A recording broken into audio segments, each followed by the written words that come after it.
নমস্কার। যুক্তি তর্ক সঙ্গে অর্কয়ে আপনাদের স্বাগত। আপনাদের সঙ্গে আমি অর্কপ্রভ সরকার। চমক দিতে দিদিমণি ভালোবাসেন, তাই আবার চমক দিচ্ছেন। 25শে জুলাই তার দিল্লিতে যাওয়ার কথা ছিল, 28শে জুলাই ফেরার কথা ছিল। নীতি আয়োগের গভর্নিং কাউন্সিলের 15তম বৈঠকে যোগ দেওয়ার কথা ছিল। তার ফাঁকে সংসদে যেতেন, বাজেট অধিবেশন চলছে, আরো কিছু দেখা সাক্ষাতের পরিকল্পনা তার ছিল। কিন্তু দিল্লি যাচ্ছেন না মুখ্যমন্ত্রী, বলতে পারি অনিশ্চিত। শেষ পর্যন্ত তো যাবেনই না। এটা চমক হলো না? আসলে এই তৃণমূল কংগ্রেস একটা অদ্ভুত নীতি নিয়ে চলছিল, সেটা ধরা পড়ে গেছে। কিরকম? মোদী সরকারের বিরুদ্ধে প্রকাশ্যে লম্পজম্প খুব করছিল, কিন্তু আড়ালে আড়ালে তলায় তলায় একটা যোগাযোগের চেষ্টাও তারা কিন্তু জারি রেখেছিল। দেখুন, এর মধ্যে দোষের কিছু নেই। রাজ্য প্রশাসন আর কেন্দ্রীয় সরকারের মধ্যে কেন যোগাযোগ থাকবে না? সবসময় তো রাজনীতির মিল থাকতে হবে এরকম কোনো বাধ্যবাধকতা নেই। মুখ্যমন্ত্রীও নির্বাচিত সরকারের প্রধান, আর দিল্লির সরকারও মানুষের দ্বারা নির্বাচিত। তাই নির্বাচিত রাজ্য প্রশাসনের সঙ্গে কেন্দ্রীয় সরকারের যোগাযোগ থাকা তো ভালোই। কিন্তু এখানে যেটা হয়েছে যে রাজনৈতিক বিরোধ আর ভোট ব্যাংক পলিটিক্সই অগ্রাধিকার পেয়েছে, তাই প্রকাশ্যে কোনো রকম যোগাযোগ রাখা যেত না। আমলারা দিল্লিতে গেলেই মুখ্যমন্ত্রী বলতেন, তাহলে দিল্লিতেই থাকুন, এসব বলেছেন তো। নির্বাচনের আগে পুলিশ এবং আমলাকুলের একটা অংশ মনে করেছিলেন যে বিজেপি দারুণ ফল করবে, সরকারটা পড়ে যাবে। তারা বিজেপির সঙ্গে যোগাযোগ রাখছিলেন। মুখ্যমন্ত্রী তারপরেই বলেছেন তিনি সব জানেন, তিনি সব জানেন। আমলাকুলের আনুগত্য নিয়ে প্রশ্ন তুলেছেন। কিন্তু এটাও মুখ্যমন্ত্রী জানেন যে ঋণ করে আর বেশি দিন ঘি খাওয়া যাবে না।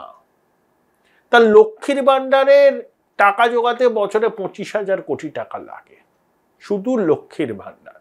তারপরে স্বাস্থ্যসাথী, সবুজ সাথী, কন্যাশ্রী, রূপশ্রী, অমুক ভাতা, তমুক ভাতা, দেনার সুদ আসল শোধ করতে তো কোষাগারের ভানেমা ভবানী অবস্থা। রোজগার বলতে কি? মদের উপর ট্যাক্স, পেট্রোল ডিজেল, কেন্দ্রীয় করে ভাগ, জিএসটি, স্ট্যাম্প ডিউটি, আর টুকটাক। শিল্প টিল্প তো নেই, তাই শিল্প থেকে কোথা থেকে তিনি কর পাবেন? সামান্য কিছু হয়তো পান। তাই ঋণ টিন নেন, প্রচুর নেন। যখন ক্ষমতায় এসেছিলেন তখন 1,92,000 কোটি টাকা দেনা ছিল, এখন 6 লক্ষ কোটি টাকা হয়েছে। যাই হোক, তো এখন মুখ্যমন্ত্রী বুঝছেন যে ঝগড়া করলে ফল পাওয়া যাবে না, টাকা মিলবে না। টাকা না পেলে কতদিন তিনি বলবেন সব তিনি চালিয়ে দেবেন? ওগুলো বলতে হয়, এগুলো রেটোরিক। আবাস যোজনার, আবাস প্লাসের উপভোক্তাদের নামের তালিকা 31শে ডিসেম্বর বেরিয়ে যাবে, সেখানে টাকা পেয়ে যাবেন। অভিষেক বলেছেন একবার হয়, বারবার হয় না।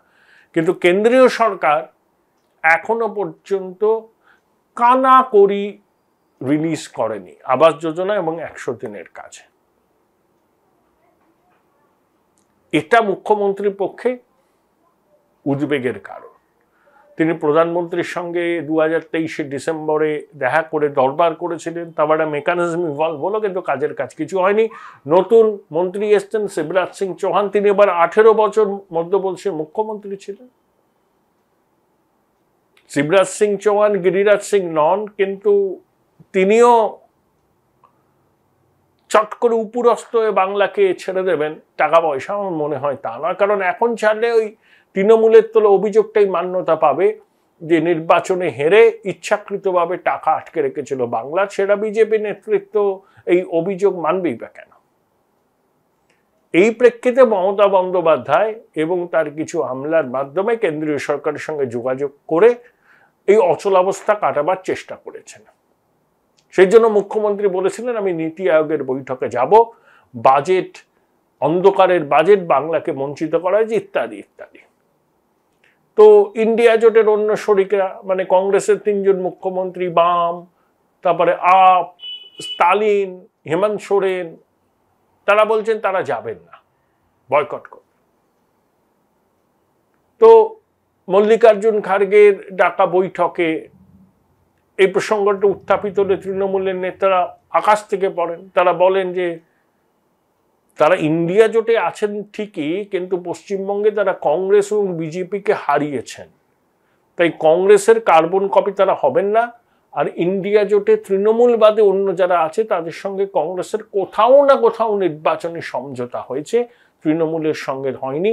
এমনকি যে উপনির্বাচন হলো সেই উপনির্বাচনেও তৃণমূল কংগ্রেসের বিরুদ্ধে কংগ্রেস প্রার্থী দিয়েছে। এই প্রেক্ষিতে মমতা বন্দ্যোপাধ্যায় শেষ মুহূর্তে তার দিল্লি সফর বাতিল করছেন, হয়তো করে ফেলেছেন। মানে তিনি ইন্ডিয়া জোটে ছড়ি ঘোরাবেন, আবার ইন্ডিয়া জোটে শরিক দলের মুখ্যমন্ত্রীরা নীতি আয়োগের বৈঠকে যাবেন না। সেখানে যদি মমতা বৈঠকে যেতেন তাহলে ইন্ডিয়া জোটের মধ্যে নানা রকম প্রশ্ন উঠত। বিজেপির সঙ্গে গোপন সমঝোতা বামপন্থীরা করত, কংগ্রেসের একটা অংশ করত। তাই রণে ভঙ্গ দিলেন মুখ্যমন্ত্রী। আবার রাজনীতি রাজ্যের স্বার্থকে অগ্রাধিকার পেতে দিল না। মুখ্যমন্ত্রী যেতেই পারতেন, নীতি আয়োগের বৈঠকে প্রধানমন্ত্রী থাকবেন, অর্থমন্ত্রী থাকবেন, স্বরাষ্ট্রমন্ত্রী থাকবেন, কৃষিমন্ত্রী থাকবেন, আরো অনেকে থাকবেন। সেখানে অ্যাক্রস দ্য টেবিল তিনি বলতে পারতেন যে তার এই দাবি এতদিন ধরে বঞ্চিত, টাকাটা কেন ছাড়া হচ্ছে না।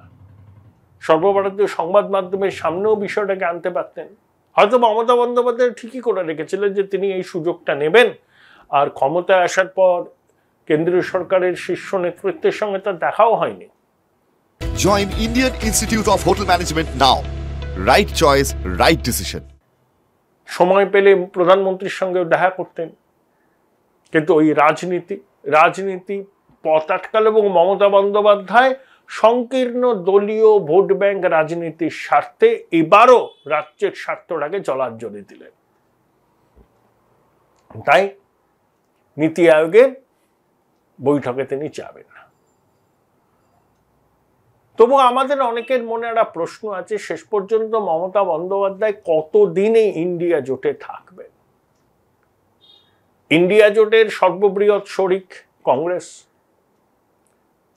কংগ্রেসের প্রতি তৃণমূলের অ্যালার্জির কথা সর্বজন বিদিত। পশ্চিমবঙ্গে কংগ্রেসের ক্ষয় মানে তৃণমূলের বৃদ্ধি। অধীর চৌধুরীরা এই কথাই বলেছেন।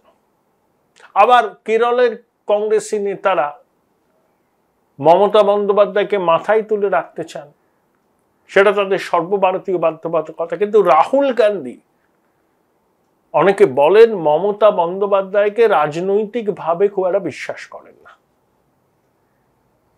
তার মতে যেখানে যেমন সেখানে তেমন, এটাই হচ্ছে মমতা বন্দ্যোপাধ্যায়ের নীতি। বিপদে পড়লে তিনি ঘুরপথে বিজেপির সাহায্য চাইতে বিন্দুমাত্র দ্বিধা করবেন না। প্রতিদানে বিজেপিকে পরোক্ষে সাহায্যও করবেন, অতীতেও করেছেন। সংসদে স্পর্শকাতর বিল পেশ হলে রাজ্যসভা থেকে তৃণমূলের সাংসদরা ওয়াকআউট করে রাজ্যসভায় সংখ্যাটা কমিয়ে দিয়েছে, ভোটাভুটিতে এনডিএর সুবিধা হয়েছে, এসব করেছেন তারা। এবার মমতা বুঝলেন যে এই খেলা বারবার খেললে হবে না, তিনি এক্সপোজড হয়ে যাবেন। একই তার রাজনৈতিক অবস্থান নিয়ে ইন্ডিয়া জোটের অনেক শরিকের মনে প্রশ্ন আছে। প্রকাশ্যে তারা কেউ কিছু হয়তো বলে না, সিপিএম বলে। তাই এবারের নীতি আয়োগের বৈঠকে মমতা বন্দ্যোপাধ্যায় যদি যেতেন তাহলে ইন্ডিয়া জোটের মধ্যেই তার অবস্থান দুর্বল হতো। কিন্তু রাজ্যের স্বার্থে তিনি এত দাবি করছেন, নীতি আয়োগের বৈঠকে তিনি যদি যেতেন রাজ্যের স্বার্থে অনেক কথা বলতে পারতেন, দাবির কথা বলতে পারতেন, কোনো পরিকল্পনার কথা বলতে পারতেন। কিন্তু ওই ক্ষুদ্র দলীয় ভোট ব্যাংক সর্বস্ব রাজনীতি রাজ্যের উন্নয়নের পথে আবার অন্তরায় হয়ে দাঁড়ালো। এটাকে মানতেই হবে। যেই দেখলেন ইন্ডিয়া জোটের শরিক দলের মুখ্যমন্ত্রীরা যাচ্ছেন না নীতি আয়োগের বৈঠকে, তাই যাওয়ার সিদ্ধান্ত নিয়েও শেষ পর্যন্ত দিল্লি যাত্রা স্থগিত করে দিলেন। এটাই কারণ, জানেন তো, আমাদের এই ঈশ্বর পরিত্যক্ত বঙ্গদেশে রাজনীতির সবসময় অগ্রাধিকার পায়।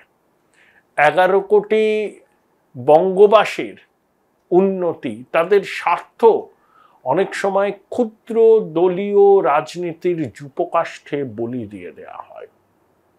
মমতা বন্দ্যোপাধ্যায় যদি যেতেন নীতি আয়োগের বৈঠকে, কি অসুবিধা হতো? তিনি সর্বত্র বলে বেড়ান, সংসদে বলে বেড়ান যে 100 দিনের কাজের টাকা দিচ্ছে না, আবাস যোজনার কাজের টাকা দিচ্ছে না। প্রধানমন্ত্রীর কাছেও তিনি বলেছেন, দিল্লিতে ধর্ণা করেছেন, রাজঘাটে গিয়েছিলেন, প্রাক্তন কেন্দ্রীয় প্রতিমন্ত্রীর সঙ্গে দেখা করে, সে কি নাটক, রাজভবনের সামনে অবস্থান বিক্ষোভ। এখন নীতি আয়োগের প্রথম বৈঠক, মানে 15তম বৈঠক, নতুন সরকার ক্ষমতায় আসার পর প্রথম বৈঠক। সেই বৈঠকে গিয়ে তিনি তো বলতে পারতেন।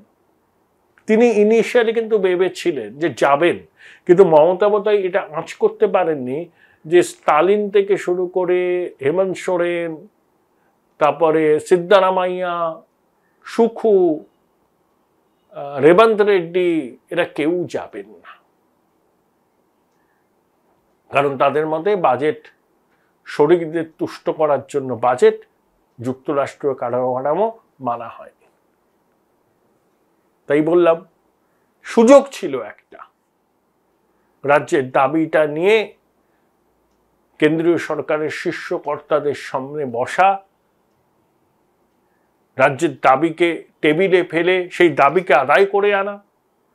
আমরা সুযোগ হেলায় হারালাম। আবার ওই রাজনীতি অন্তরায় হয়ে দাঁড়ালো বাংলার বিকাশের পথে। এটা মানতেই হবে, তৃণমূলের সমর্থকদের এটা মানতে হবে। তারাও এই 11 কোটি বঙ্গবাসীর অংশ।